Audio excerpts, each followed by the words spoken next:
Bueno, entonces vamos a comenzar con, primero quiero comentar un cambio, ya que varios estudiantes me han dicho que las primeras 2 semanas son de colchón. Entonces el examen 2 lo vamos a hacer el martes 10 de agosto. ¿De acuerdo? Ese es un cambio, ¿no? Lo había colocado para el jueves de la semana que viene, pero con lo de en las 2 semanas de colchón, entonces lo vamos a hacer el martes 10 de agosto. Y le recuerdo los problemas que están pendientes, ¿no? Para la fecha límite, entonces sería el martes 10 de agosto, para entregar los problemas, los 4 problemas antes del examen. Bien, entonces hoy voy a comenzar con un teorema de clasificación de los grupos abelianos finitos. Lo que vamos a hacer hoy es demostrar este teorema, que lo voy a enunciar primero y voy a ilustrar cómo se aplica antes de hacer la demostración, ¿no? La idea es la siguiente: si uno tiene G, un grupo abeliano finito, entonces vamos a demostrar que G es isomorfo a producto directo de copias de enteros módulo una potencia de primo, ¿de acuerdo? Eso es lo que establece el teorema, ¿no? De que cualquier grupo abeliano finito es isomorfo a un producto directo de copias de los enteros módulo una potencia de primo. Y vamos a ver que en efecto estos primos que aparecen en la descomposición están estrechamente ligados al orden del grupo, como descomposición en producto de números primos, ¿de acuerdo? Entonces, vamos a estar entre esta clase y la siguiente demostrando este teorema, ¿no? Es muy preciso, o sea, nos está diciendo exactamente cómo son los grupos abelianos finitos, o sea, exactamente quiénes son. Entonces, para ver un poco la aplicación de este teorema, o sea, yo voy a iniciar con la manera de encontrar todos esos grupos abelianos finitos a partir del teorema, ¿no? Y para eso vamos a recordar lo que es la partición de un número natural n. Si tienes un número natural n, entonces una partición de n es simplemente descomponerlo como suma de enteros positivos, ¿no? Entonces, en el caso, bueno, el 1 obviamente pues tiene una sola descomposición, que es el mismo 1. El 2 se puede escribir como 2 o como 1 más 1. El 3 se puede escribir como 3, como 2 más 1 o como 1 más 1 más 1. El 4 se puede escribir como 4, 3 más 1, 2 más 2, 2 más 1 más 1 y 1 más 1 más 1 y así. Entonces, eso es lo que uno entiende por la partición de un número natural n. Entonces, por ejemplo, 1 tiene una sola partición, el 2 tiene 2 particiones, que serían 2 y 1 más 1, el 3 tiene 3 particiones. Entonces, teniendo claro lo que es la partición de un número natural n, entonces uno puede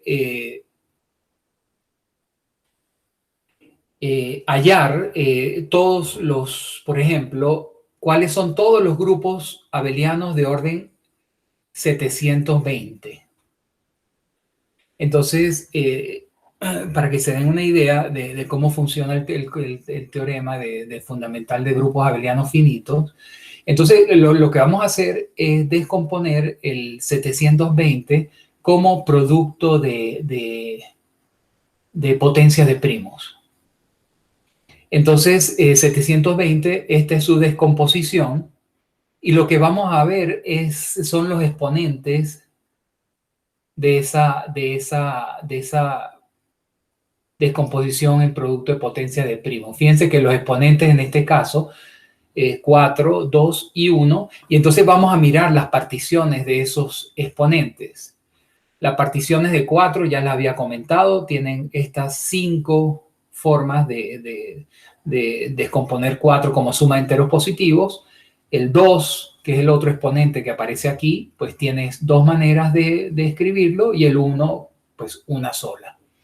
Entonces, los grupos abelianos de orden 720 van a ser todas las posibles combinaciones de las particiones de 4, 2 y 1, tomando una a la vez, ¿no? Por ejemplo, si yo tomo el 4, la descomposición 4, tomo la descomposición 2 y tomo la descomposición 1, entonces voy a obtener z. Fíjense que el 4 corresponde a la potencia del 2. Entonces voy a obtener z módulo 2 elevado a la 4 por z módulo 3 al cuadrado por z módulo 5, ¿no? Esa es la que corresponde al elegir esta partición, ¿no? La partición de 4, la partición 2 y la partición 1. O sea, por ejemplo, si yo elijo, digamos que elijo la partición ahora esta de 4, elijo la partición esta de 2 y elijo esta partición del 1, entonces correspondiente a la selección de esas particiones, entonces ¿qué grupo abeliano voy a tomar? Voy a considerar. Bueno, 4, acuérdense que 4 es el exponente de 2. Y entonces esta partición corresponde a z2 al cuadrado, z2 al cuadrado. Y el 2, que es el que corresponde a 3, lo estoy descomponiendo en 1 y 1. Entonces estamos exactamente en esta descomposición. ¿De acuerdo? El 4 lo descompongo como 2 más 2, entonces eso le corresponde z2 al cuadrado por z2 al cuadrado. El 3, la potencia de 3, estamos considerando la partición 1 más 1, entonces tomamos z3 por z3 y el exponente 5, que es 1, pues sería z5. Y así sucesivamente, de manera que, ¿cuáles son todos los posibles grupos abelianos de orden 720? Bueno, todas las posibilidades que hay en elegir una partición de cada uno de los exponentes. Fíjense que 4 tiene 1, 2, 3, 4, 5 particiones. El 4 tiene 5 particiones. El 2 tiene 2 particiones y el 1 tiene una sola partición.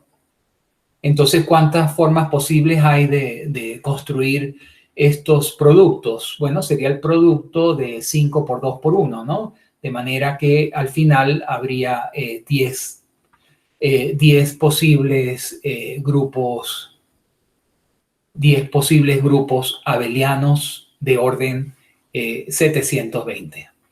¿De acuerdo? Entonces, repito, todo se basa en descomponer 720 como producto de potencias de primos, y los exponentes uno considera todas las particiones de ellas, y de esa manera pues podemos construir todos los grupos abelianos de ese orden, ¿no? Fíjense que el número de elementos que tiene cada uno de estos, como son productos directos, es el producto de 2 a la 4 por 3 al cuadrado por 5 en este caso, ¿no?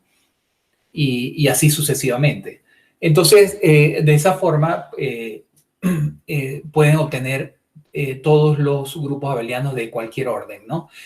Fíjense, por ejemplo, cuántos grupos abelianos de orden, por ejemplo, 16.200 hay.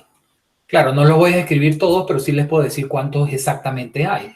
Entonces, ¿qué hacemos? Descomponemos 16.200 como producto de potencias de números primos.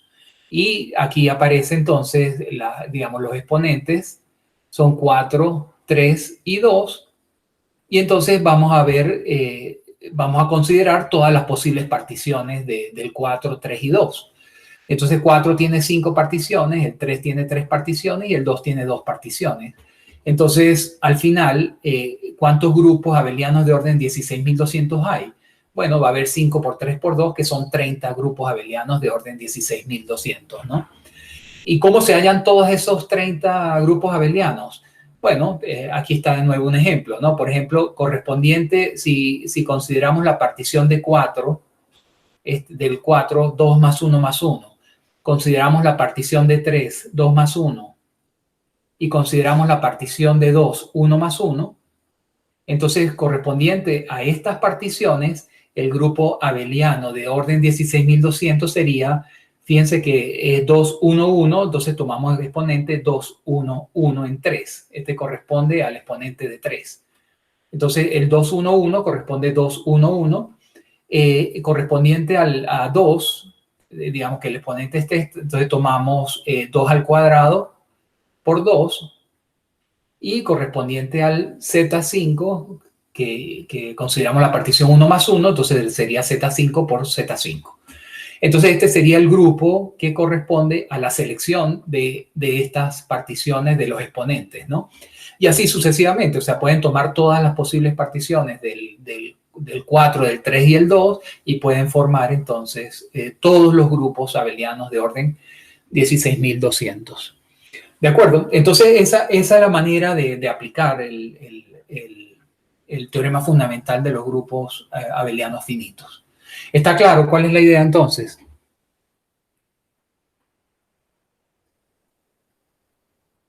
¿Me están escuchando? Sí, señor, está claro. Ok. Entonces, claro, digamos que esto simplemente estoy haciendo una aplicación de cómo se obtiene, pero hasta ahora pues no hemos demostrado el teorema, ¿no? Y eso es lo que vamos a dedicar un tiempo porque la demostración no es para nada trivial, o sea, hay que hacerlo en varios pasos, ¿de acuerdo? Entonces, vamos a introducir primero lo que es un P elemento de un grupo G, ¿no?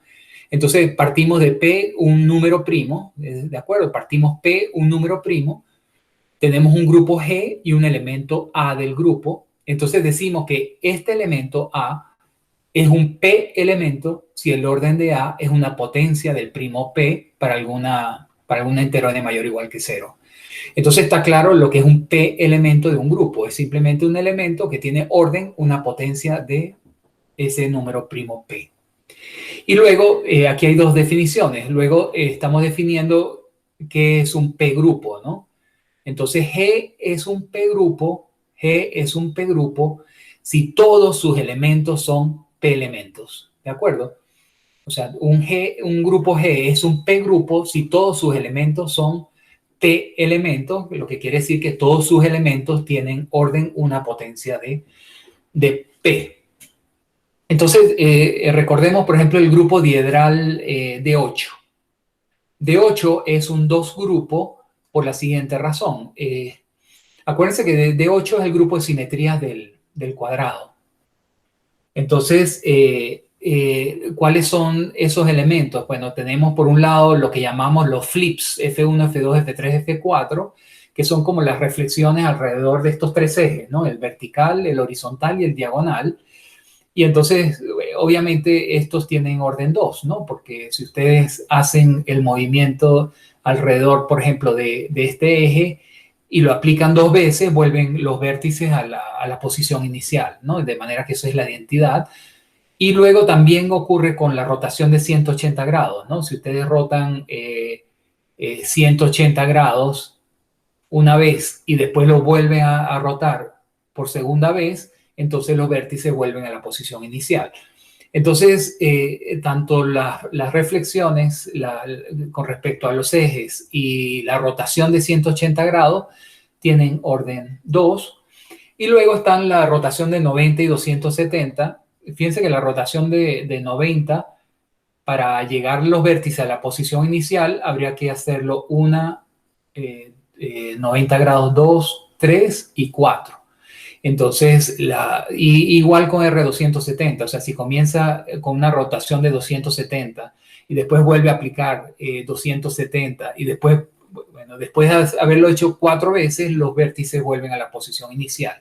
De manera que la rotación de 90 y de 270 tiene orden 4 y la rotación de la identidad, por supuesto, que es 1. Entonces, ¿qué es lo que podemos observar aquí? Que los elementos, todos los elementos del grupo diedral de 8, todos los elementos tienen orden potencia de 2. Por lo tanto, D8 es un 2 grupo, ¿verdad? ¿De acuerdo? Todos los elementos de D8 tienen orden una potencia de 2. Mientras que Z24 no es un P grupo para ningún primo P, por el simple hecho de que, acuérdense, Z24 con la suma es un grupo, y si miramos el orden de 8 en Z24, pues vemos que es 3, ¿verdad? Porque 8 más 8 más 8 da 24, que es la identidad. Por lo tanto, el orden de 8 es 3 y el orden de 12, 12 más 12 es 24, es orden 2. Entonces, lo que podemos ver allí es que, fíjense que tenemos dos elementos de Z24. Uno es una potencia del primo 3 y otro es una potencia del primo 2. De manera que Z24 no es un P grupo para ningún primo P. O sea, hay elementos de distintos potencias de distintos primos, ¿no? De esa manera, pues, creo que queda claro el concepto tanto de P elemento de un grupo como cuando un grupo es un P grupo. ¿De acuerdo? Si tienen alguna pregunta, por favor, me dicen. Entonces, un primer resultado que es interesante es que si uno tiene un grupo, uno tiene un grupo abeliano, ¿verdad? Partimos de un grupo abeliano G. Y para un primo P, consideramos todos los P elementos de G. Entonces, el conjunto de todos los P elementos de G forman un subgrupo de G, ¿no? ¿De acuerdo? Entonces, es exactamente eso lo que dice el primer resultado. O sea, si yo tengo, fíjense, un grupo abeliano, P un número primo, entonces todos los P elementos de ese grupo forman un subgrupo de G. ¿Y por qué? Fíjense que voy a llamar H el conjunto de los P elementos de G. ¿De acuerdo? Fíjense que para cualquier primo P ese conjunto es no vacío, ¿no? Porque la identidad pues va a ser un P elemento para cualquier primo P. ¿Por qué razón? Porque acuérdense que la identidad en un grupo tiene orden igual a 1. Y la identidad tiene orden 1, por lo tanto, y 1 se puede escribir como cualquier primo P elevado a la 0. Entonces, lo que estamos diciendo es que la identidad siempre va a ser un P elemento para cualquier primo P, ¿no? Entonces, en particular, para este primo P, podemos asegurar que la identidad es un P elemento. Entonces, eso prueba que este conjunto H formado de los P elementos es no vacío y la identidad está allí, ¿no? Luego, claro, para probar que un subconjunto de G realmente es un subgrupo, lo que hacemos es tenemos que ver que es cerrado, es decir, que me doy dos elementos que estén en H y quiero probar que el producto de ellos dos vuelve a caer en H. Entonces, fíjense que la definición de H es que los elementos de H son P elementos. Eso quiere decir que el orden de A es una potencia de P y el orden de B es una potencia de P también, digamos N y M respectivamente. Eso es lo que caracteriza a los elementos de H, simplemente que tienen orden una potencia de P. Entonces tomo esos dos elementos, A, B y H, que tienen estos órdenes, y fíjense que voy a tomar K el máximo entre M y N, es decir, el máximo entre los exponentes. Entonces, ¿por qué hago esto? Por la siguiente razón. Cuando yo considero, fíjense que para probar que A por B está en H, yo tengo que ver que el orden de A por B es una potencia de un primo, ¿no? Entonces, yo lo que voy a tomar es A por B elevado a P a la K. Acuérdense que K es este máximo. Entonces, A por B elevado a P a la K es igual a P a la K, BP a la K, y esta igualdad es importante que se den cuenta que se está utilizando el hecho de que el grupo es abeliano, ¿no? Acuérdense que en general esto no ocurre en un grupo, pero cuando el grupo es abeliano, entonces la potencia de un producto es el producto de la potencia. Entonces, en este paso, estamos utilizando la hipótesis de que el grupo es abeliano. Ahora, fíjense que el AP a la K, yo lo puedo reescribir de esta forma y porque me conviene escribirlo así, ¿no?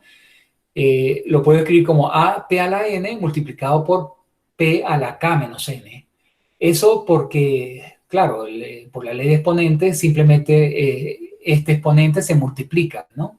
P a la N por P a la K menos N, y entonces N más K menos N, y eso da P a la K, ¿no? Entonces, y lo mismo para BP a la K, ¿no? Yo lo puedo escribir, lo puedo reescribir como BP a la M por P a la K menos N. Ahora, fíjense que K es el máximo entre M y N, por lo tanto, K menos N, o sea, tanto este exponente como este exponente son mayores o iguales que cero, porque K es mayor o igual que M y K es mayor o igual que N. Entonces, estos dos exponentes son no negativos, y por lo tanto, fíjense que por otra parte el orden de A es P a la N y el orden de B es P a la M. Por lo tanto, esto es la identidad, ¿de acuerdo? Tanto este valor que está acá como este que está acá es la identidad porque ese es el orden. Y entonces, ¿qué demostramos finalmente? Que al elevar A por B a la potencia P a la K, pues da la identidad. Pero nosotros sabemos muy bien ya de los primeros resultados básicos sobre grupos, que si un elemento a un cierto exponente da la identidad, entonces el orden del elemento es un divisor de P a la K. Pero acuérdense que los únicos divisores de P a la K son potencias de P también, ¿no? Con un exponente menor o igual que K. Por lo tanto, eso ya nos dice que el producto está en H. Entonces, dados dos elementos A y B, que son P elementos, el producto vuelve a ser un P elemento. Y finalmente, digamos, la última condición para que sea un subgrupo es demostrar que si un elemento está en H, entonces el inverso también está en H. Pero eso sale inmediatamente porque, digamos, que el orden de un elemento coincide con el orden de su inverso, ¿no? Entonces, si el orden de A es una potencia de P, pues el orden de A inverso es una potencia del mismo P, es el mismo orden. Entonces, obviamente, el inverso también está en H. Entonces, eso ya cumple con todas las exigencias para ser un subgrupo, ¿no? Entonces, de esa manera, concluimos que si tenemos un grupo abeliano y consideramos el conjunto de P elementos de ese grupo, entonces eso forma un subgrupo de G, y se dieron cuenta que es importante la condición de grupo abeliano en este punto, ¿no? Bien.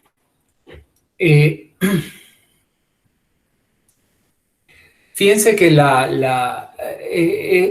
este ejemplo es para ver que efectivamente la condición de ser abeliano es importante en el lema anterior.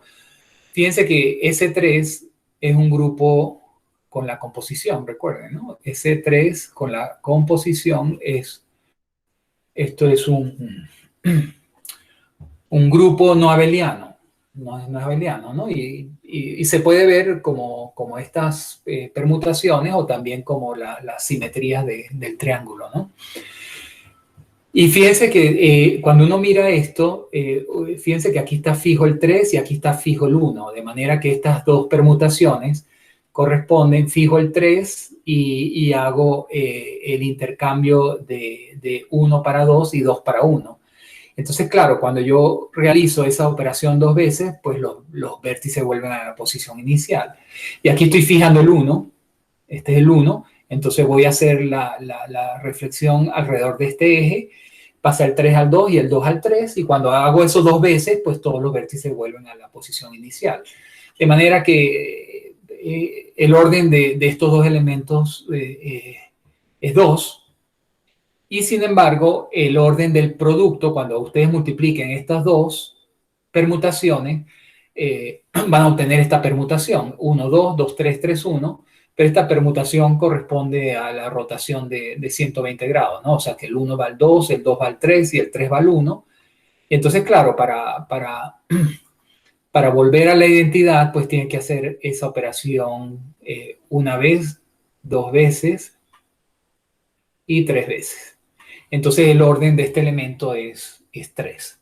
Claro, eso lo pueden hacer también multiplicando, ustedes saben, multiplicar las permutaciones, ¿no? Directamente es otra forma de verlo, ¿no? Pero lo importante de esto es que se den cuenta que estas dos permutaciones tienen orden 2 y cuando ustedes multiplican esas dos permutaciones, obtienen esta permutación y esta permutación no es una potencia de 2, es decir, que producto de dos elementos en un grupo que no es abeliano no tiene por qué dar dos elementos. Fíjense que en este caso da un 3 elementos, ¿no? Entonces, allí pues una razón más para que tenga en cuenta que este resultado es válido siempre y cuando el grupo sea abeliano. Muy bien. Entonces, tenemos claro que son los P grupos y que forman un subgrupo de G. Entonces, vamos a ver con cuidado qué es lo que sí. Ajá, dime. ¿Se puede volver un momentico para mirar eso de las... ¿Regreso? Sí, un poquito. ¿Acá o antes? Ahí está bien.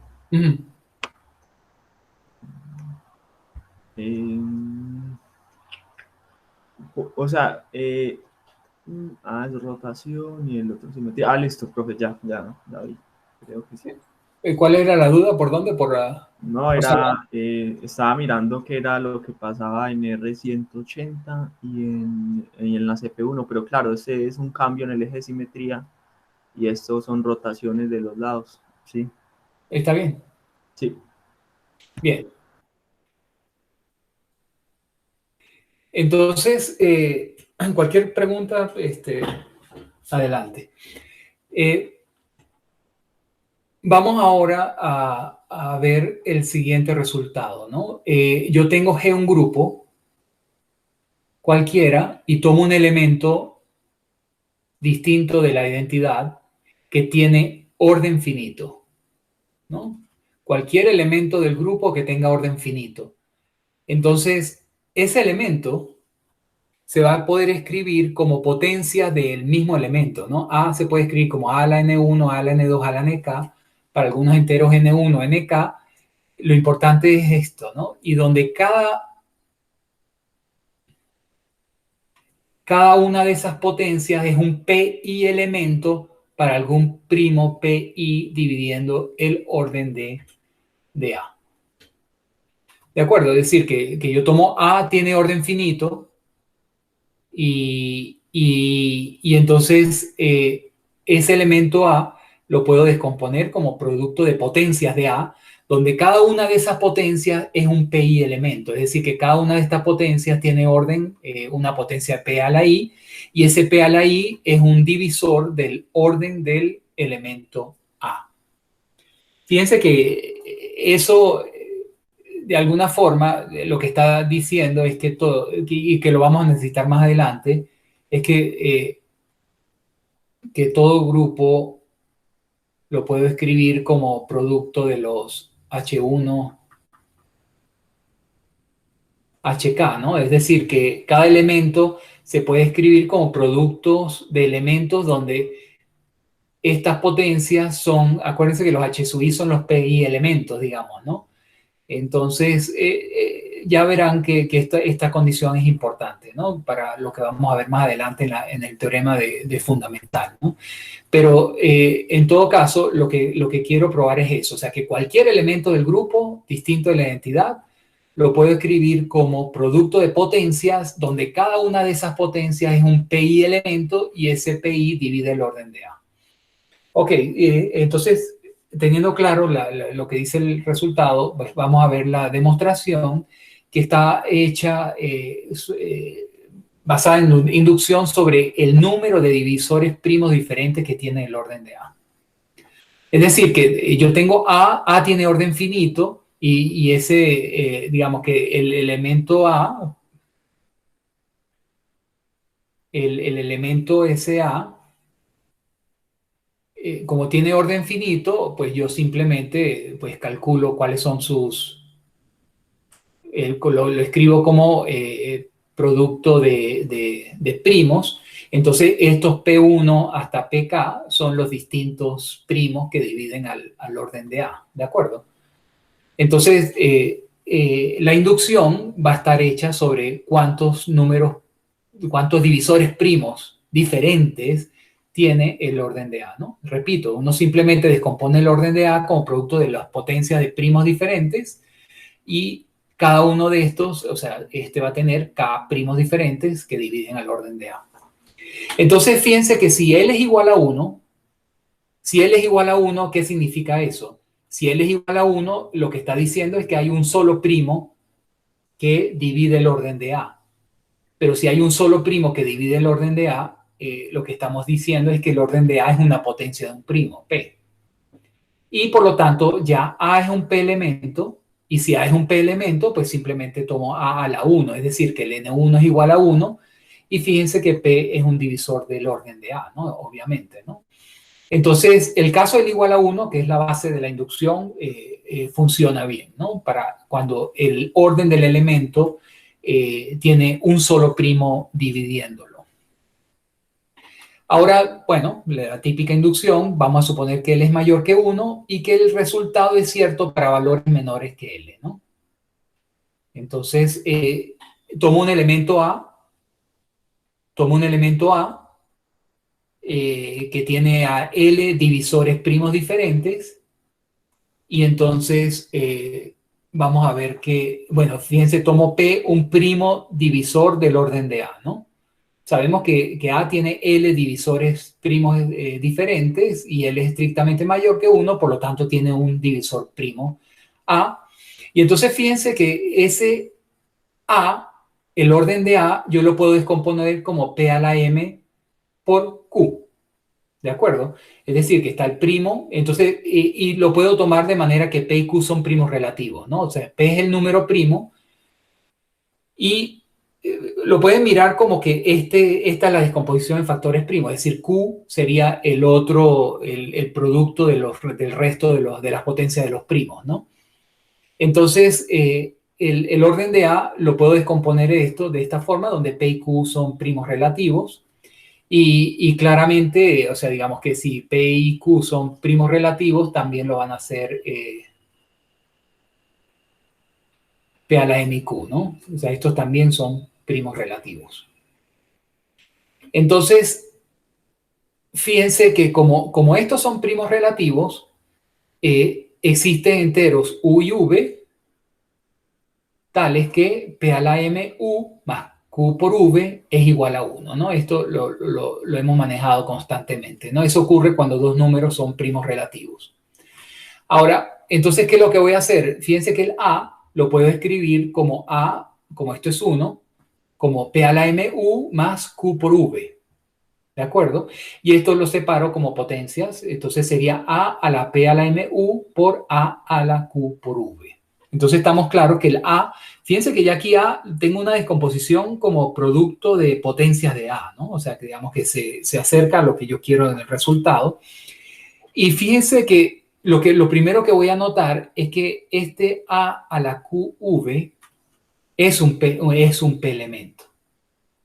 Y ese primo divide al orden de A.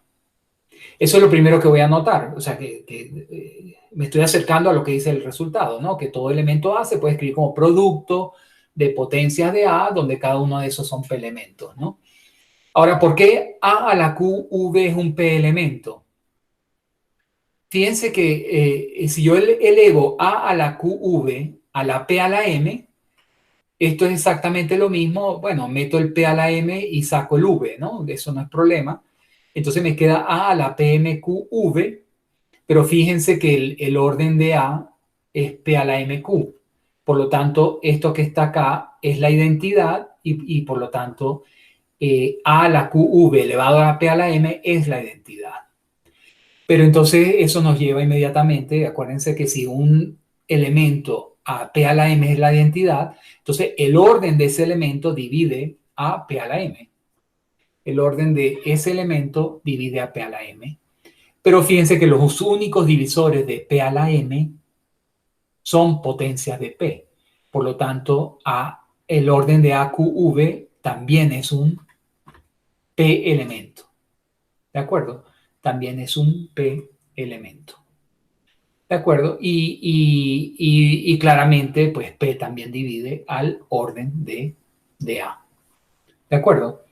Entonces, claro, porque el orden divide a P a la M y P a la M divide al orden de A.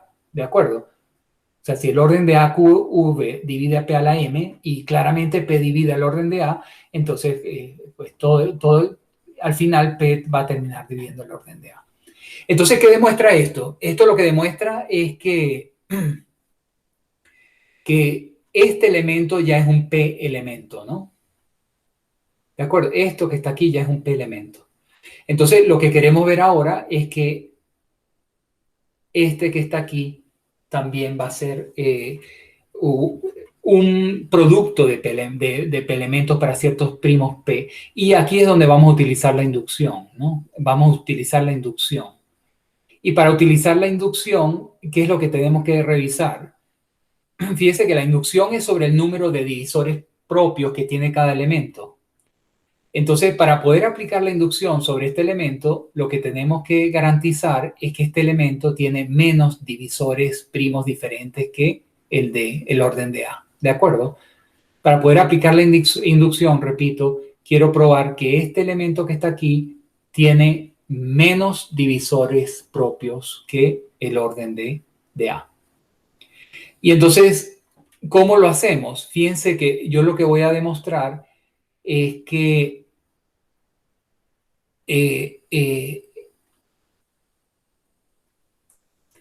fíjense que si yo elevo A la P a la MU a la Q, esto, bueno, igual que antes, yo puedo meter el Q y sacar la U, y esto de nuevo, como el orden de A es P a la MQ, esto es la identidad. ¿De acuerdo? Esto es la identidad. Entonces, ¿qué pasa? Eso lo que nos dice es que el orden de este elemento divide a Q. Divide a Q. Pero entonces, ¿qué pasa? Fíjense que el orden de este elemento divide a Q. Y fíjense que entonces todos los divisores propios diferentes del orden de A a la P a la U están en esta parte de Q. Y ese número de divisores propios, pues obviamente va a ser menor que el número de divisores propios de A, porque A tiene al menos este P de más. O sea, A tiene todos los divisores de Q más P. Por lo tanto, está claro que el número de divisores primos propios de este van a ser menores que el número de divisores primos propios del orden de A. ¿De acuerdo? Entonces, uno puede aplicar la hipótesis inductiva por esa razón, porque tiene menos divisores propios diferentes que el orden de A. Entonces, ¿cómo sería la aplicación de la hipótesis inductiva? Bueno, ¿qué es lo que dice el resultado? Que este elemento lo puedo escribir como producto de potencias de él mismo, digamos de esta forma, donde cada una de esas potencias es un PI elemento y cada primo P sub I es un divisor del elemento AP a la MU. Eso es lo que dice el resultado, ¿no? Esa sería al aplicar la inducción. Pero entonces, ¿qué pasa? Fíjense que el AP a la MU, pues esto es simplemente, estos son potencias de A, ¿no? Simplemente, o sea, esto por la ley de exponentes es el producto de P a la MU por S1, P a la MU por SK. Entonces, AP a la MU se escribe como potencias de A y, por lo que había dicho antes, cada primo P sub I es un divisor de AP a la MU. Pero fíjense que AP a la MU es un divisor de Q y Q es un divisor de orden de A. Por lo tanto, todos los P sub I son divisores del orden de A. Entonces, ¿a dónde hemos llegado? A que AP a la MU es producto de potencias de A, donde cada uno de estos es un PI elemento y cada uno de esos P sub I divide al orden de A. Entonces, ¿qué pasa? Digamos que eso ya termina la demostración porque acuérdense que estamos en esta situación. O sea, yo ya había visto que este factor que está aquí es un P elemento y P divide el orden de A. Y acabo de ver que este otro elemento que está aquí es un producto de potencias de A, donde cada uno de ellos es PI elemento y divide el orden de A. Entonces, basado en la hipótesis inductiva, hemos demostrado que el A se puede escribir como el resultado establece, ¿no? ¿De acuerdo? Entonces, eso nos lleva a que efectivamente este resultado es cierto. Siempre que yo tengo un grupo y un elemento distinto de la entidad con orden finito, entonces lo puedo escribir como potencias de A, donde cada una de esas potencias es un PI elemento y ese PI divide el orden de A. Entonces, ese resultado nos lleva al siguiente lema que establece lo siguiente. Fíjense que parto de un grupo abeliano finito, no trivial, y tomo P1 hasta PK, los distintos primos que dividen al orden de G. Eso es fácil, ¿no? Yo simplemente agarro el orden de G y lo escribo como producto de potencias de primo. Entonces, esos son los distintos primos que dividen al orden de G. Entonces, ¿qué establece este resultado? Que a partir de esa descomposición del orden de G como producto de primo, es decir, aquí aparecen los primos diferentes que dividen al orden de G, entonces G se va a poder escribir como producto directo de los H sub I, donde H sub I consiste en todos los PI elementos de G. ¿Se dan cuenta? Nosotros probamos que cada uno de esos H sub I's, en uno de los primeros resultados, nosotros probamos que cada uno de esos H sub I es un subgrupo, ¿de acuerdo? Entonces, lo que estamos diciendo es que si yo tomo la descomposición de los G en P sub I's y considero los H sub I, los subgrupos de los PI elementos de G, entonces G va a ser igual a un producto directo de los H sub I's. Fíjense que aquí estoy cometiendo un ligero uso de notación, ¿no? Porque los H sub I son subgrupos. En realidad, esto debería ser el producto directo interno, ¿no? ¿De acuerdo? Pero nosotros vimos que si G era producto directo interno, entonces G era isomorfo al producto directo externo, ¿no? Es decir, al producto cartesiano. O sea que si uno fuera muy, muy formal, uno debería escribir que G es isomorfo, ¿no? Repito, los H sub I son subgrupos de G. Y en realidad uno lo que va a probar es que G es producto directo interno de todos estos H sub I's, que son subgrupos de G.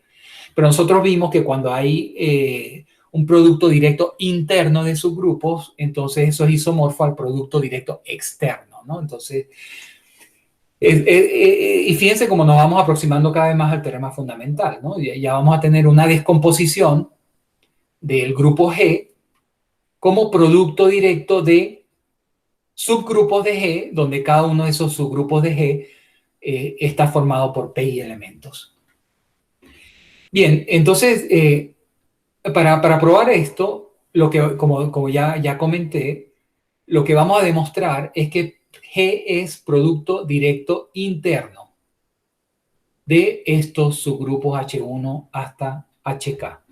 Si yo pruebo que G es producto directo interno de estos K subgrupos, entonces nosotros vimos que el producto directo interno va a ser isomorfo al producto directo externo, es decir, al producto cartesiano, ¿no? Entonces, por eso digo que G sería formalmente isomorfo a ellos, ¿no? Ahora, ¿cómo demuestro yo que un grupo G es producto directo interno de K subgrupos? Bueno, acuérdense que lo que tengo que hacer es verificar las tres condiciones de producto directo interno, ¿no? ¿Cuáles son esas tres condiciones? Lo primero que hay que asegurar es que cada uno de esos subgrupos es normal en G. Pero como el grupo G es abeliano, ¿no? Y ahí entra esta hipótesis, ¿no? El grupo G es abeliano, entonces no nos tenemos que preocupar mucho por eso. Entonces todos los subgrupos son normales en G. De manera que la primera condición se satisface trivialmente al ser el grupo abeliano y nosotros probamos que efectivamente todos los H sub i eran subgrupos de G y por lo tanto son normales en G. Entonces, en la primera parte, la primera condición se verifica trivialmente, ¿no? Todos los subgrupos H sub i son normales en G. La segunda parte que hay que demostrar para tener producto directo interno de subgrupos es esta condición. Hay que probar que G se puede escribir como producto de los H sub i, ¿no? Acuérdense que este producto de subgrupos se definía como producto de esta forma, ¿no? Donde los H sub i están en H sub i, ¿no? Esa era por definición el producto de subgrupo. Entonces lo que hay que ver es que, digamos, que todo elemento de G se puede escribir como producto de elementos acá, en el H1, H2 hasta HK. Pero eso fue justamente lo que hicimos en el lema 5.4, que probamos que si A está en G, ¿verdad? Si A está en G, nosotros lo que probamos es que A se podía escribir de esta manera, donde cada una de estas potencias era un PI elemento, es decir, que estaba en HI. Y los P sub i eran divisores del orden de A. Eso fue lo que se probó en el lema 5.4. En particular, eso lo que estaba demostrando es que efectivamente todo elemento de G se puede escribir como producto de elementos de los H sub i. Entonces, el lema 5.4 lo demostramos justamente para garantizar esta condición en el lema 5.5, ¿no? Entonces, efectivamente tenemos que el grupo G se puede escribir como producto de los H sub i, donde los H sub i son los subgrupos consistiendo de los PI elementos. Bien, entonces, ¿cuál es la única condición que faltaría por demostrar para tener el producto directo interno? Es esta tercera condición. Es decir, que para todo i entre 1 y k, tenemos que demostrar que el producto de H1HI intersectado con HI más 1 es la identidad. Si logramos demostrar esto, entonces ya tendríamos el producto directo interno. Entonces vamos a ver que efectivamente esto es la identidad. ¿Y cuál es la idea de la prueba? Bueno, tomar un elemento que esté aquí y que también esté aquí y demostrar que necesariamente tiene que ser la identidad. Bien, entonces tomemos ese elemento en el producto H1 hasta HI intersectado con HI más 1. Entonces, ¿qué va a pasar? A está en HI más 1 y A se va a poder escribir como producto de elementos A1 hasta A sub I, donde cada uno de estos A sub J está en H sub J. ¿De acuerdo? Ahora, si A sub J está en H sub J, es porque el orden de A sub J es una potencia de P sub J. Esa es la definición. Acuérdense que HJ está formado por los PJ elementos. Es decir, que este AJ tiene orden una potencia de P sub J para todo J, es decir, J entre 1 e I. Entonces, fíjense lo que vamos a hacer. Vamos a tomar M como el producto de todas las potencias P1, M1 hasta PI, MI. ¿De acuerdo? Es decir, sería el producto de todos los órdenes de los elementos que aparecen aquí. Entonces, ¿qué va a pasar? Vamos a ver quién es A elevado a este exponente. A elevado a ese exponente, fíjense que A es A1 por A la I. Por lo tanto, me va a quedar que a la m es A1 por a la i elevado a la m. De nuevo, esta igualdad es porque el grupo es abeliano. Como el grupo es abeliano, entonces el producto de estos elementos a la m se puede reescribir de esta forma: A1 a la m por A sub i a la m. ¿Y ahora qué pasa? Bueno, por eso se tomó m el producto de todas estas potencias de primos, porque entonces, ¿qué va a pasar? Fíjense que esto lo puedo reescribir. En el caso de A1, saco el P1, saco este factor y el resto lo pongo aquí afuera. Es decir, que aquí afuera iría P2M2 hasta PIMI, ¿no? Entonces, por ley de exponente, eso es lo mismo, ¿no? Porque es multiplicar esto por esto. Pero eso sería m, ¿no? Pero con la ventaja de que el orden de A1 es P1M1. Por lo tanto, este elemento es la identidad, ¿no? Y lo mismo lo van a hacer con cada uno de los elementos, de manera que finalmente obtenemos la identidad. Es decir, que A elevado a la m es la identidad. Pero bueno, eso lo hemos dicho muchas veces: si A a la m es la identidad, entonces el orden de A es un divisor de m, por un lado. ¿Cuál es la otra condición que tenemos? Que el A está en HI más 1. Pero si A está en HI más 1, eso significa que el orden de A es una potencia de PI más 1. Y claramente el máximo común divisor entre M y PI más 1, MI más 1 es 1. ¿Por qué? Porque M es el producto de estas potencias de primos, ¿no? Fíjense que M es el producto de potencia de P1 hasta PI, y PI más 1 es diferente a todos ellos. Por lo tanto, el máximo común divisor entre M y PI más 1, MI más 1 es igual a 1.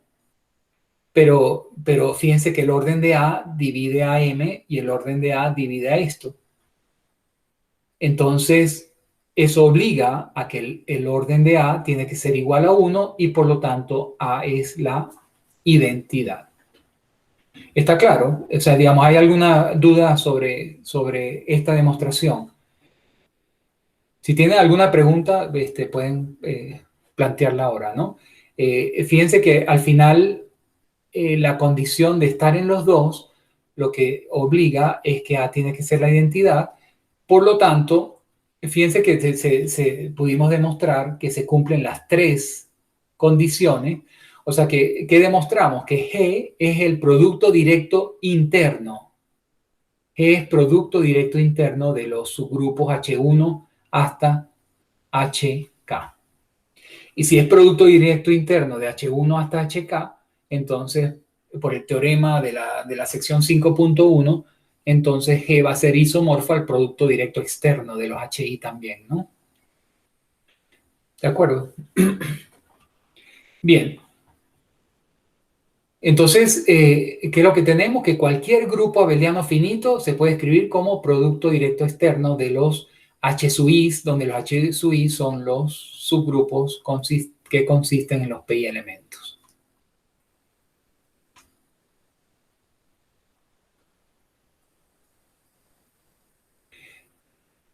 Bien, y seguimos orientándonos hacia la demostración final del teorema fundamental para grupos abelianos, ¿no? Y hoy vamos a terminar este lema 5.6, es el último que vamos a hacer hoy porque es un resultado que lleva tiempo en su demostración, ¿no? Fíjense que estamos cada vez más cerca de nuestro objetivo, porque ¿qué fue lo que probamos en el lema anterior? En el lema anterior, el grupo G lo escribimos como H1 por HK, donde los H sub i son PI grupos, ¿no? Eso fue lo que probamos, porque los HI estaban formados por PI elementos. De manera que el lema anterior lo que está diciendo es que cualquier grupo yo lo puedo escribir como producto de PI grupos. Y entonces ya una vez que tengo eso en el lema anterior, fíjense cuál es el siguiente paso en el lema 5.6. Fíjense que como ya tengo la descomposición en PI grupos, entonces yo lo que quiero ahora es averiguar cómo se pueden descomponer los P grupos cuando P es primo. Es decir, que ahora me voy a meter en la descomposición de cada uno de estos H sub i's.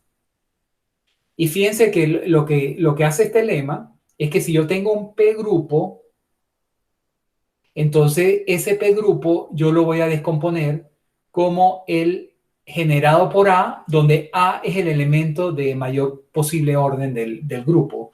Es decir, que tengo el grupo, selecciono un elemento del grupo que tenga mayor posible orden. Entonces, ese G lo voy a descomponer como el subgrupo cíclico generado por A por H, donde H es un subgrupo de G. Entonces, fíjense que aquí ya empiezan a aparecer los subgrupos cíclicos. Fíjense que estos subgrupos cíclicos, como A tiene orden finito, pues son isomorfos a los enteros módulo un número natural, ¿no? Entonces, se dan cuenta como que ya ahora sí estamos cada vez más cerca del grupo, del teorema fundamental de grupos abelianos finitos, ¿no? Repito, G primero lo descompongo como producto de PI grupos y ahora me voy a preocupar cómo es la descomposición de cada uno de esos PI grupos. Es decir, estoy viendo cómo son los P grupos abelianos finitos. Entonces, si tengo un P grupo abeliano finito y un elemento de mayor orden posible, entonces lo puedo descomponer como el subgrupo cíclico generado por A por H, donde H es un subgrupo de G. De nuevo, fíjense que tanto H como el generado por A son subgrupos de G. En realidad, yo lo que voy a probar es que G es producto directo interno. G es producto directo interno del subgrupo generado por A y de un subgrupo H de G. Entonces, la demostración, esta demostración es larga, ¿no? Prepárense pero muy interesante porque vamos a utilizar absolutamente todos los conceptos que hemos ido desarrollando en el curso, ¿no? La demostración se basa en la inducción sobre el orden de G, ¿de acuerdo? En el caso de que G tenga un solo elemento, eso significa que G está formado solo por la identidad y por lo tanto el elemento que tiene mayor orden en G es la identidad y pues aparece una forma trivial de descomponer esto como el generado por la identidad, ¿no? Digamos que en este caso no hay nada que hacer, es trivial, ¿no? Aquí estamos listos, ¿no? Entonces, ¿qué vamos a hacer? Vamos a suponer ahora, lo típico de la inducción, suponemos que el orden es estrictamente mayor que 1 y que el resultado es cierto para grupos de orden menor. ¿De acuerdo? Entonces, vamos a demostrar que el grupo G se puede descomponer de esta forma, suponiendo que el teorema es cierto para todo lo que tengan orden menor que el orden de G. Bien, entonces vamos está claro, ¿no? O sea, la inducción es que el resultado es cierto para todos los grupos de orden menor que G, el orden de G. Entonces voy a demostrar que el teorema es cierto para el grupo G. Entonces, fíjense que A es el elemento que tiene mayor orden posible. Y como el grupo G es un P grupo, todos los elementos son P elementos. Entonces voy a suponer que el orden más grande es n, P a la n, ¿no? Es decir, que el elemento de G que tiene orden más grande en G es este A y que tiene orden P a la n, donde n es un entero positivo. Entonces, eso ya fijamos A como el elemento de G que tiene orden mayor posible. Y entonces fíjense que si G fuera cíclico generado por A, también estamos listos, ¿no? Porque si G es cíclico generado por A, entonces basta tomar H igual a la identidad y ya pues queda probado. O sea, sería trivial, ¿no? Si el elemento de mayor orden de G genera todo G, entonces ya tenemos la descomposición, tomando H la identidad. Entonces, digamos que el caso interesante sería cuando el subgrupo generado por A es distinto de G, es decir, que está estrictamente contenido en G. Entonces, si este es el caso, es decir, que el subgrupo generado por A está estrictamente metido en G, entonces tiene que haber un B en G que no está en el subgrupo generado por A. ¿De acuerdo? Ahora, fíjense que B no está en el generado por A, pero B está en G y todo, repito, el grupo G es un P grupo, de manera que todos sus elementos son P elementos. ¿Y eso qué significa? Que el orden de B es una potencia de P. Por lo tanto, para algún K, BP a la K es la identidad y eso está en el subgrupo generado por A, porque todo subgrupo contiene la identidad. Entonces, fíjense que B es un elemento que no está en el subgrupo generado por A, pero una potencia prima de B sí está en el subgrupo generado por A. Eso es lo que estamos diciendo, ¿verdad?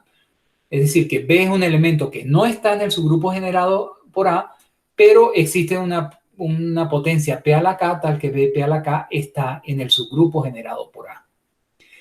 Pero entonces, por esa razón, yo puedo tomar de M el menor entero positivo tal que B elevado a P a la M está en A. Eso lo puedo hacer porque sé que existe uno, por lo menos, ¿no? Sé que existe este K, tal que BP a la K está en A. Entonces, como existe uno, pues yo puedo tomar el más pequeño que tiene esa propiedad. Fíjense, de acuerdo, o sea, M es el más pequeño, tal que BP a la M está en el subgrupo generado por A. Ahora bien,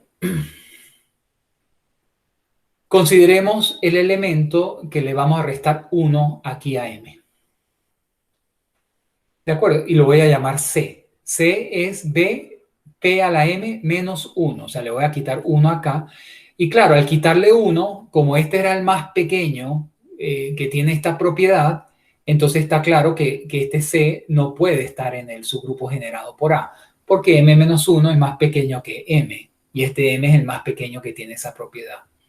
Entonces, yo sé que C no está en el subgrupo generado por A. ¿Está claro? Entonces, sin embargo, si yo elevo este elemento a la P, ¿qué me queda? C elevado a la P, pues elevo aquí a la P, ¿no? O sea, C a la P sería B, P a la M menos 1 y todo este elevado a la P. Entonces, cuando multiplico estos dos, me queda P a la M, ¿no? Entonces, C a la P es igual a BP a la M y esto sí está en el subgrupo generado por A. O sea, C a la P sí está en el subgrupo generado por A y por lo tanto el C a la P se puede escribir como a la I para algún I en Z, ¿no? Esa es la definición del subgrupo generado por A, es decir, que todo elemento es una potencia de A. Entonces, este elemento C a la P sí está en el subgrupo generado por A y por lo tanto vamos a tener esta relación entre los elementos C y A. Entonces, vamos a ver que hay una relación entre P y I. Ya vamos a ver, ¿no? Fíjense que como es un P grupo y el orden más grande de sus elementos es P elevado a la N, entonces P a la N tiene que ser igual a la identidad. O sea, este era el orden más grande que tiene G. Claro, si esto fuera distinto de la identidad, entonces habría una potencia más grande que P a la N y por lo tanto C tendría un orden más grande que P a la N y eso es una contradicción. Es decir, que CP a la N tiene que ser la identidad. Y por lo tanto, fíjense que en particular CP elevado a la P a la N menos 1, si multiplican estos dos, les da precisamente P a la N. Entonces esto da la identidad. Y bueno, como siempre, si esta potencia de C a la P da la identidad, eso quiere decir que el orden de C a la P divide a P a la N menos 1, ¿no? O sea, si esto da la identidad, el orden de este divide a la potencia. Entonces tenemos esta condición, que el orden de C a la P divide a P a la N menos 1. ¿Y eso por qué va a ser importante? Por el siguiente hecho. Lo que vamos a ver es que P e I no pueden ser primos relativos. Porque si P e I, acuérdense que yo les dije que queríamos establecer cuál era la relación entre estos dos exponentes. Si P e I fueran primos relativos, entonces, ¿qué pasa? Fíjense que el orden de C a la P es el orden de A a la I, porque son iguales. Y nosotros sabemos que el orden de un elemento elevado a la I, eso también es de los resultados básicos de teoría de grupo, es igual a ¿quién? Al orden de A dividido entre el máximo común divisor entre el exponente I y el orden de A. ¿De acuerdo? Pero fíjense que como PI es 1, entonces el máximo común divisor entre I y el orden de A pues es 1 también, ¿no? Entonces, ¿qué va a quedar? Que el orden de A es P a la N, el máximo común divisor de esto es 1, y por lo tanto el orden de C a la P sería igual a P a la N. Pero esto es una contradicción porque fíjense que el orden de C a la P divide a P a la N menos 1, y P a la N no divide a P a la N menos 1. Entonces, eso es una contradicción. ¿Y de dónde viene la contradicción? De suponer que P e I son primos relativos. Por lo tanto, como P es primo, ¿qué significa eso? Que la única forma de que estos no sean primos relativos es que P sea un divisor de I. P tiene que ser un divisor de I. Y si P es un divisor de I, entonces I lo puedo expresar como P a la J, donde J es un entero. Entonces, estamos en este momento aquí. Fíjense, todo esto, ¿para dónde va? ¿Qué es lo que quiero hacer yo? Fíjense que la inducción es que yo el resultado sé que es cierto para grupos que tengan orden menor que el orden de G. Y entonces, para poder aplicar la hipótesis inductiva, yo necesito construir un grupo que tenga orden menor que el orden de G. Y ese grupo que vamos a construir va a ser un grupo pasando al cociente. Es decir, que yo voy a pasar al cociente G módulo algo, y yo sé que ese grupo al pasar al cociente tiene orden menor que el orden de G, y por lo tanto puedo aplicar la hipótesis inductiva en ese grupo cociente que voy a construir. O sea, digamos que esa es la idea, ¿no? Y entonces, todo esto que estoy haciendo es para encontrar un elemento. Fíjense que este es el elemento que yo estoy buscando. Sea de A a la menos J por C. Fíjense que todo esto está perfectamente bien definido, ¿no? J es el entero este que viene de la divisibilidad. P divide ahí, entonces I es igual a P por J. Entonces ese J es el que aparece aquí, y el C es el que definimos como BP a la M menos 1, que ya sabemos que tiene varias propiedades. Entonces voy a definir D como A a la menos J por C. Entonces, ese D no puede estar en el subgrupo generado por A. ¿Por qué? Porque si D estuviera en el subgrupo generado por A, entonces fíjense que C, lo puedo reescribir de esta expresión, C sería ¿quién? C sería D multiplicado por A a la J. Pero fíjense que si D está en el subgrupo generado por A, A la J está en el subgrupo generado por A, y como el subgrupo generado por A es un subgrupo, entonces este producto de elementos caería en el subgrupo generado por A, pero nosotros ya vimos que ese C no está en el subgrupo generado por A. ¿De acuerdo? Entonces, esto es una contradicción. O sea, si D estuviera en el subgrupo generado por A, entonces C estaría en el subgrupo generado por A, y eso es una contradicción.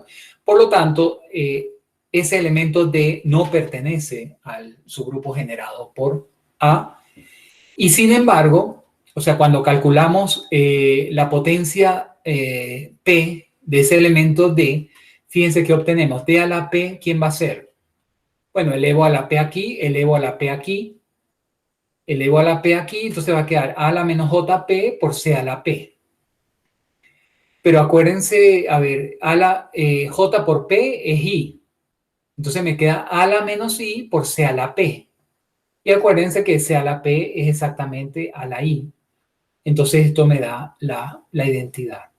Entonces D a la P es la identidad, lo que quiere decir que el orden de ese elemento tiene que ser justamente el número primo P. Entonces, este era el elemento que estábamos buscando en realidad, ¿no? Este es el elemento que estamos buscando. El elemento que nos va a permitir aplicar la inducción, ¿no? Entonces tenemos, todo esto fue para construir un elemento D que tiene orden P. Entonces repito, ¿cuál es la idea de la demostración? Estamos suponiendo que el resultado es cierto para grupos de orden menor que el orden de G. Entonces, lo que aquí es donde voy a construir el grupo al que le vamos a poder aplicar la inducción. Fíjense que es este grupo. Yo voy a pasar al cociente, ¿no? Al tomar el cociente por el subgrupo generado por el elemento D. ¿De acuerdo? Este es el grupo que yo estaba buscando desde hace rato para poder aplicar la inducción. Pero, claro, para poder aplicar la inducción, yo tengo que ver que el grupo este está en las condiciones del lema, ¿no? Entonces, M es abeliano, sí, porque nosotros sabemos que si G es abeliano, el cociente por cualquier subgrupo sigue siendo abeliano, ¿de acuerdo? De manera que M es abeliano, eso es lo primero que hay que verificar. El orden de M es el orden de G sobre el orden de D, que es el orden de G sobre P. Acuérdense que el orden de D es P. Y fíjense que esto es estrictamente menor que el orden de G. Entonces tengo un grupo abeliano que tiene orden estrictamente menor que el orden de G. Y lo otro que tengo que verificar es que M también es un P grupo, ¿no? Digamos que esas son las condiciones del teorema, ¿no? O sea, es un grupo, es un P grupo abeliano, es un P grupo abeliano. Y entonces, hasta ahora, pues, ya hemos visto que M es un grupo abeliano, tiene el orden menor, y vamos a ver que también es un P grupo. ¿Y por qué es un P grupo? ¿Cómo son los elementos de M? Acuérdense que son cocientes, ¿no? Entonces son elementos de G por el subgrupo generado por D. Entonces, ¿qué pasa si yo tomo un elemento cualquiera en G?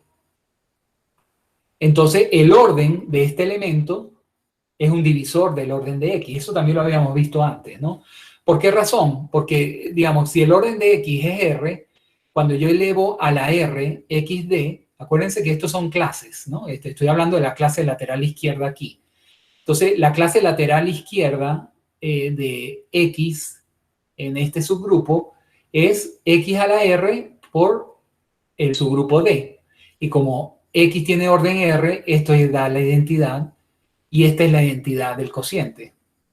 Entonces, si esto da la identidad, eso quiere decir que el orden de XD es un divisor de R, ¿no?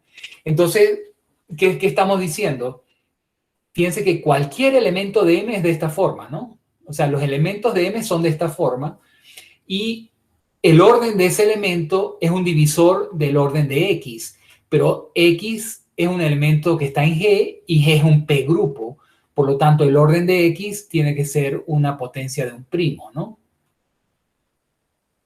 Entonces, el orden de cualquier elemento de M también tiene que ser una potencia de P. Entonces, ¿esto qué demuestra? Que efectivamente M es un P grupo. Es decir, que M es un grupo, es un P grupo abeliano. M es un P grupo abeliano que tiene menos elementos que el orden de, que tiene menos elementos que G. Entonces, eso es perfecto porque podemos aplicar la inducción al grupo M. ¿Está claro?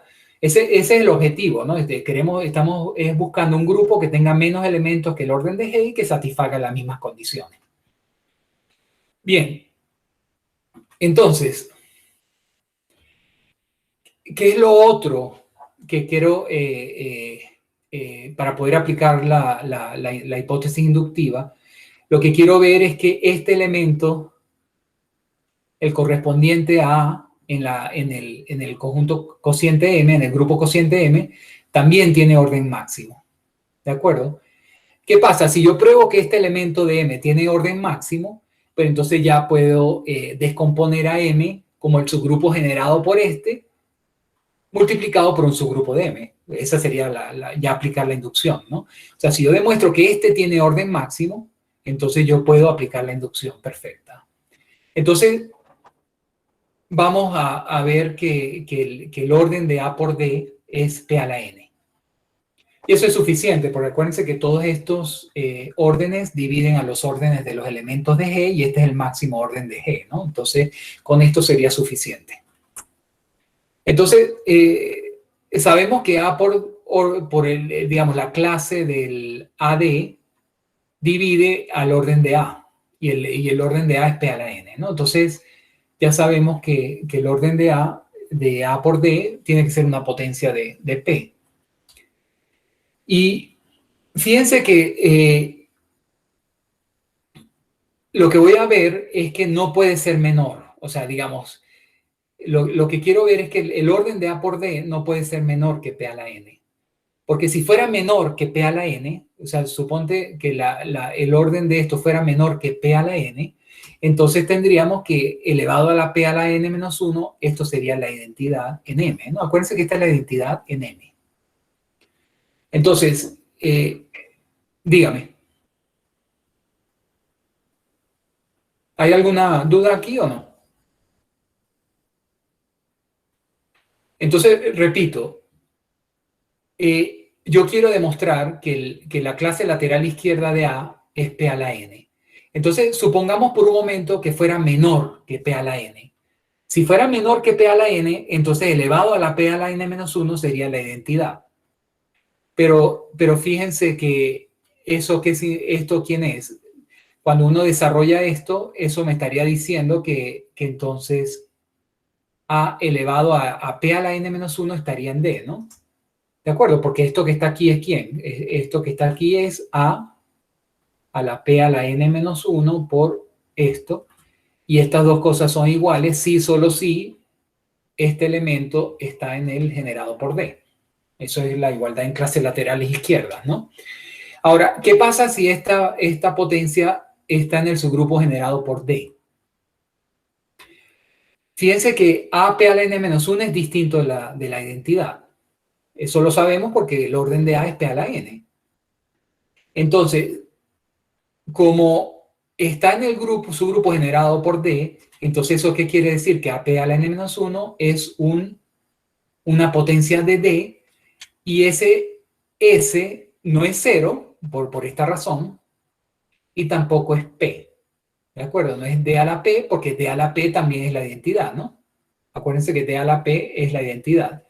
Entonces, como A elevado a la P a la menos 1 es distinto de la identidad, entonces, y AP a la N menos 1 está generado por el D, entonces hay un S que cumple esta condición y ese S no puede ser 0 o P. ¿De acuerdo? Porque D a la 0 y D a la P son la identidad y esto no puede ser la identidad. Bien, pero como P es primo y S está estrictamente entre 0 y P, eso quiere decir que S y P tienen que ser primos relativos. Y por lo tanto existen los enteros U y V que satisfacen esta condición. Y entonces, ¿a dónde nos lleva esto? D lo puedo escribir como SU más PV y eso lo puedo reescribir como D a la SU por D a la PV. Pero fíjense que este D a la P es la identidad. Entonces, ¿qué queda esto? ¿Y quién es D a la S? D a la S es AP a la N menos 1. Entonces me queda AP a la N menos 1 por U. ¿De acuerdo? D a la S es AP a la N menos 1. Y fíjense que ¿a dónde hemos llegado? Que D sería una potencia de A y por lo tanto estaría en el subgrupo generado por A. Y esto es una contradicción. Entonces, ¿de dónde viene la contradicción? De haber supuesto que el orden de A a D es más pequeño que P a la N. Pero entonces, ¿eso qué demuestra?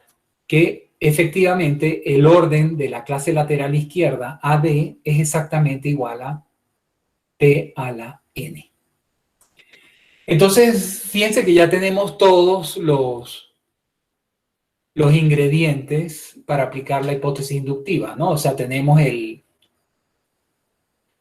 M, un P grupo abeliano, M es un P grupo abeliano, y tenemos que este elemento tiene orden máximo en M. Entonces, ¿qué dice la hipótesis inductiva? Pues es lo que dice el lema, ¿no? ¿Qué dice el lema? Que es isomorfo al generado por AD. Exactamente. O algún grupo, subgrupo. Perfecto. Eso significa que M va a ser N por K, donde N es el subgrupo generado por este elemento, que es el de orden máximo en M, y K es un subgrupo de M. Eso es exactamente lo que dice la inducción. Pudimos aplicar la inducción a M porque M es un grupo abeliano, es un P grupo y tiene orden más pequeño que el orden de G.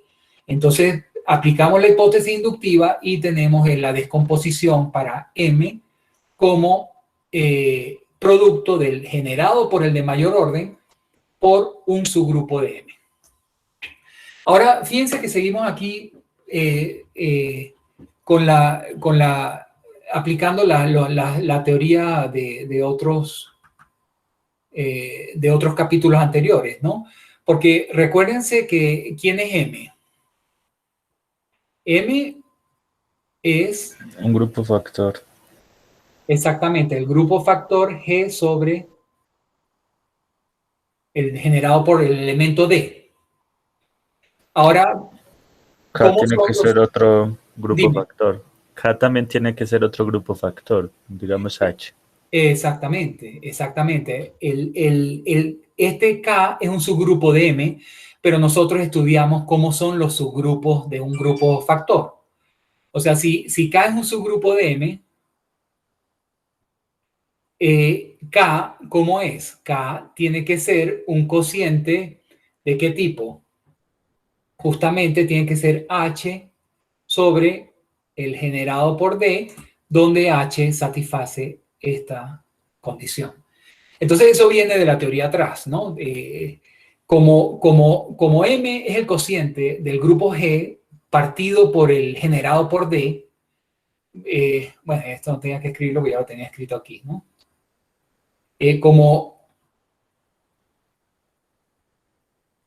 M es el grupo cociente de G por el generado por D, entonces los subgrupos de M son precisamente de esta forma, H partido por D, donde H es un subgrupo de G que contiene al generado por D. ¿De acuerdo? Eso es muy importante aquí, o sea, sabemos cómo son los subgrupos de un cociente.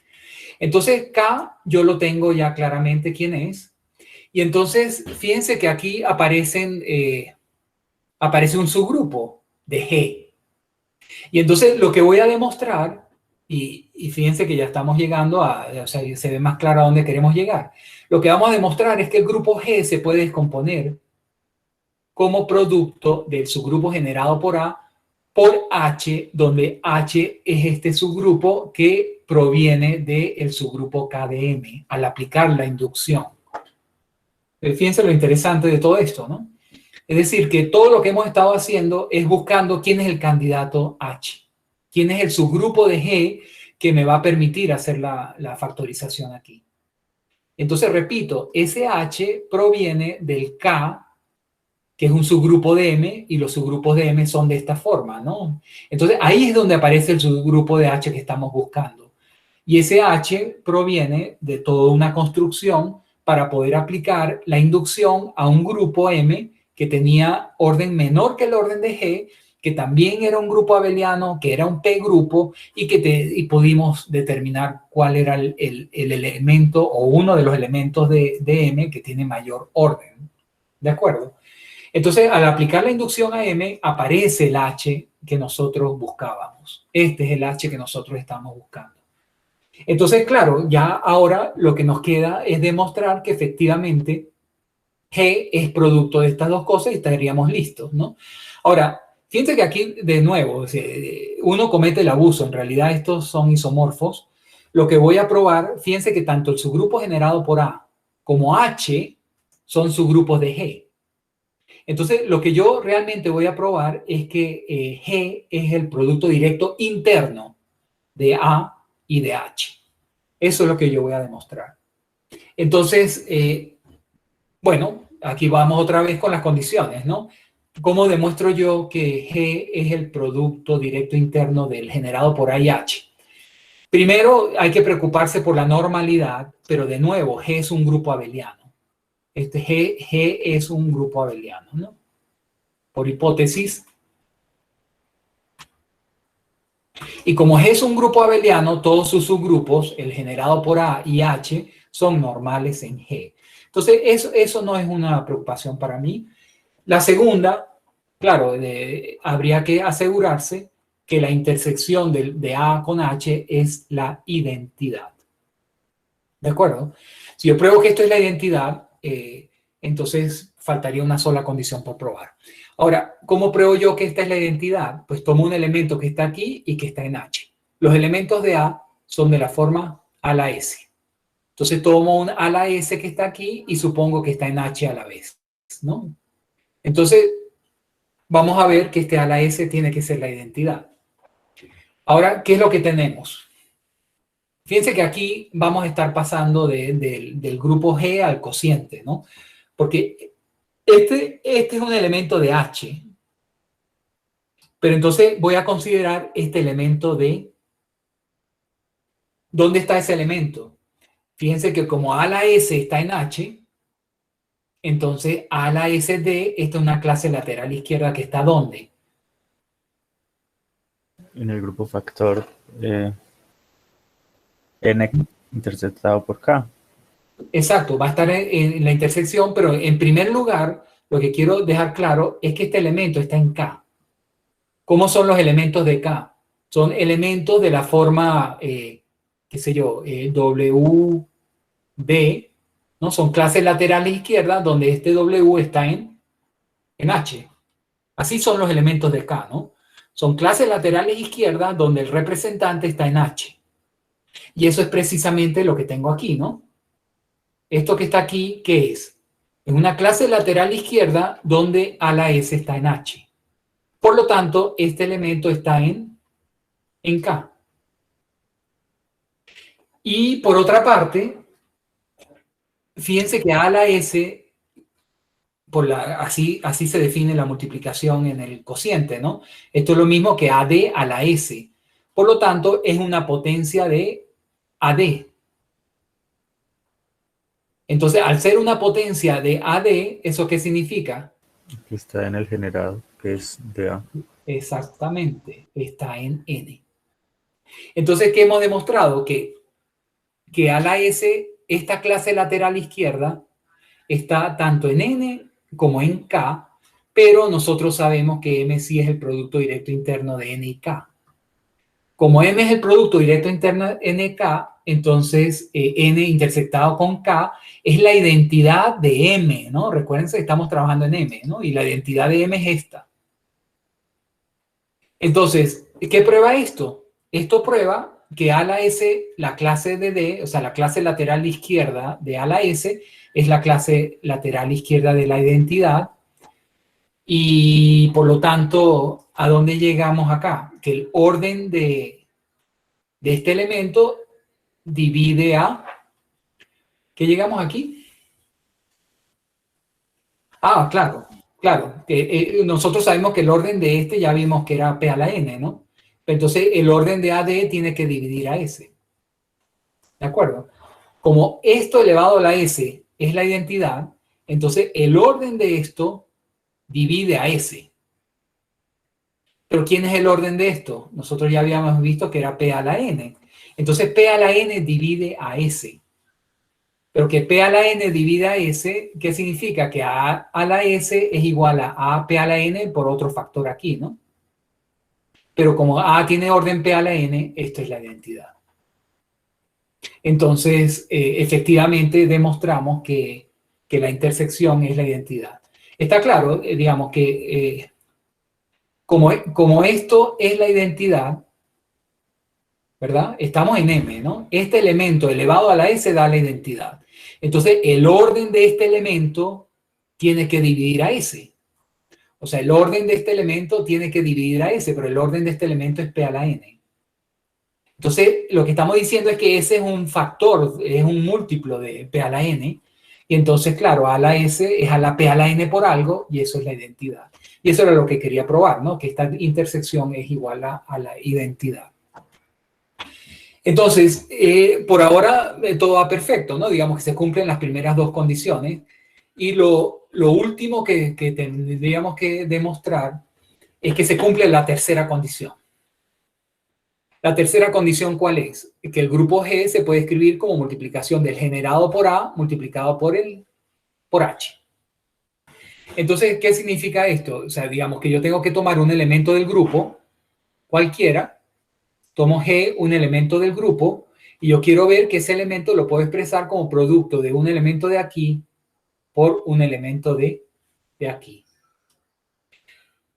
Pero claro, digamos que nosotros lo que vamos a hacer es uso de lo que sí sabemos, y es que esto sí sabemos que se puede hacer, ¿no?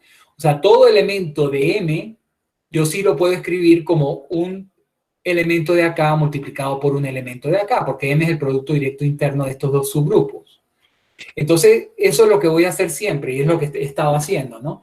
Entonces, tomo G en grupo y me voy para M a través de la clase lateral izquierda de ese elemento, ¿no? Entonces, este elemento está en M, y M es igual a N por K. Por lo tanto... Ajá. Profe, pero sí se puede cambiar así el hecho del producto externo al interno. ¿Que pueda cambiar dónde, perdón? Pues lo que dice el lema al aplicar la inducción es que M es igual a N producto externo con K. Ah, ok.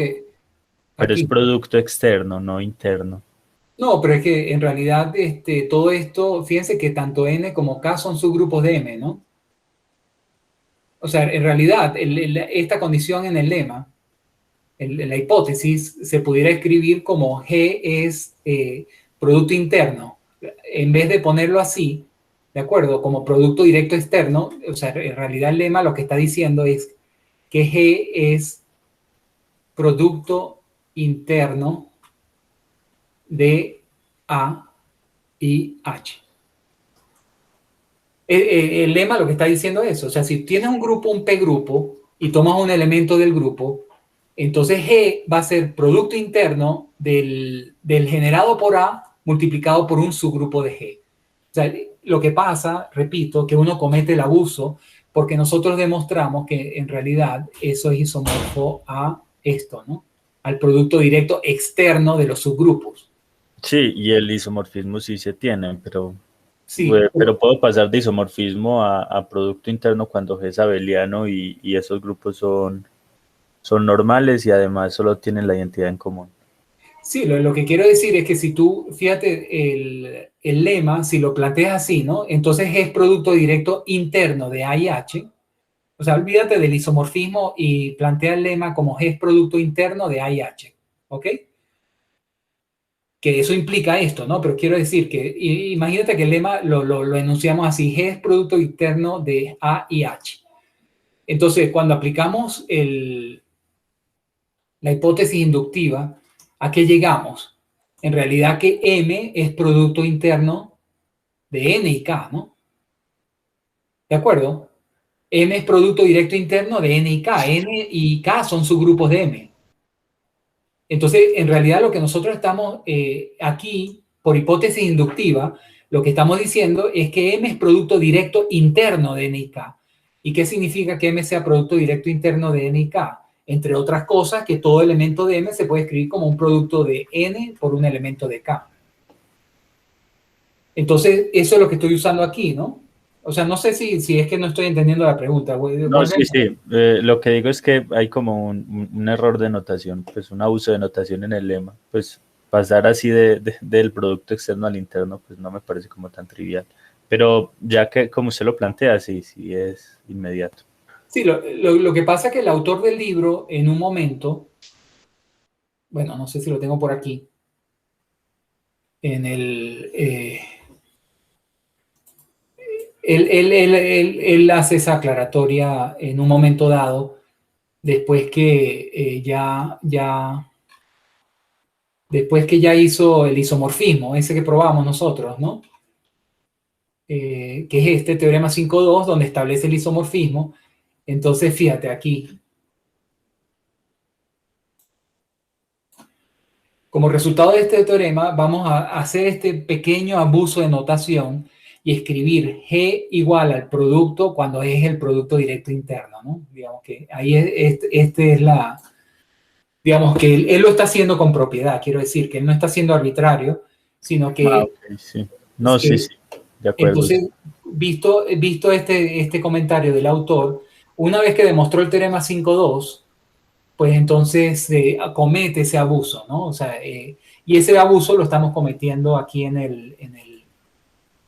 ese abuso lo estamos cometiendo aquí en el mismo enunciado del lema, ¿no? Porque el lema en realidad debería ser, aquí sería un isomorfismo si uno fuera, Sí, pero es que el teorema 5.2 no es un sí, solo sí, no sé. Sí es un sí, solo sí. El teorema 5.2. Sí, bueno, sí. Fíjate tú que para plantear el teorema 5.2,